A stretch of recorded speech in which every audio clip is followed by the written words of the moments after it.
Azimio leader Raila Odinga today visited supporters injured during last week's anti-government demonstrations at the Kenyatta and Mbagathi hospitals in Nairobi, where he committed to settle their hospital bills. Speaking to the press, the Azimio chief claimed that most of the injured were victims of police brutality. Some of them are having gunshots in the chest, others in the groin, others in the arm. The statement coming just hours after Inspector General of Police Japheth Koome dismissed claims of police brutality during the demos. Moved in with what is allowed internationally. International policing practice, tear gas canisters, water cannon. That is what we used. And the room, that is what we used. Therefore, if you are hurt by a tear gas canister, honestly, that is not a maximum force.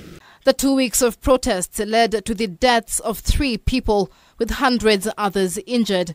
Mr. Anthony Adongo with gunshots on the chest, and David Shijeti, also gunshots, and they were referred to Kenyatta Hospital.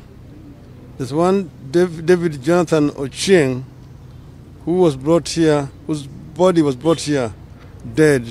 The opposition leader now putting on the spotlight at the Inspector General of Police of a series of alleged violations of the law by officers under his command, including an alleged assassination attempt during Thursday's anti-government demonstrations. We are seeing a very, very dangerous development taking place in our country ever since this new IG took over the office.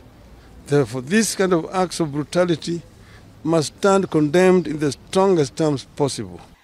In a letter to the Independent Policing Oversight Authority, the Internal Affairs Unit of the National Police Service, the Director of Public Prosecutions and the Director of Criminal Investigations, Raila's lawyer Jackson Awele claims that police officers approached his client's vehicle and fired approximately 10 rounds of ammunition, with the bullets allegedly skillfully targeted towards Raila. In the letter, the lawyer claims that there is reasonable cause to believe that specific officers acting on the command of the Inspector General of the National Police Service and or the state attempted to cause the death of their client, calling for an independent inquiry by the Internal Affairs Unit of the National Police Service and the Independent Policing Oversight Authority. The letter also refers to 2 police officers, Police Force number 88011, Corporal Silas Kemboi, and Police Force number 226944, PC Isaac Ndirangu, as amongst those culpable for the offences, among others yet to be identified.